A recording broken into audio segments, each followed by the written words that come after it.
বিসমিল্লাহির রহমানির রহিম। আসসালামু আলাইকুম। আজকে সকালবেলা থেকে হচ্ছে যে আমাদের এদিকে প্রচুর পরিমাণ বৃষ্টি হচ্ছে। বৃষ্টির মধ্যে খামারে কাজ কাম করা যাচ্ছে না। দেখতে পাচ্ছেন কত সুন্দর বৃষ্টি হচ্ছে। অনেকক্ষণ বৃষ্টি হয়েছে। বৃষ্টির জন্য মনে হয় সকালবেলা এক বছর কোনো কাজই করতে পারিনি। তারপর হচ্ছে যে আমি নিয়ত করলাম যে আর এক বছর কোনো কাজ করবো না। মানে পল দিয়ে গরু আজকে আর কোনো ঘাস কাটবো না, পলই খাওয়াবো।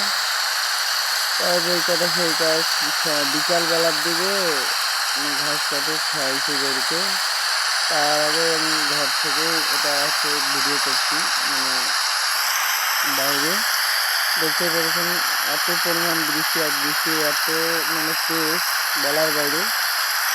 আর এই বৃষ্টির মাঝে কোথাও যাওয়া যাচ্ছে না। আর ঘাস কাটা তো দূরের কথা, আর আমার ঘাসের জমিতে ঘাসও শেষ হয়ে গেছে। তাছাড়া আমি এখন নিয়ত করছি বিকালবেলা একটু দেখি কি করা যায়। আসসালামু আলাইকুম।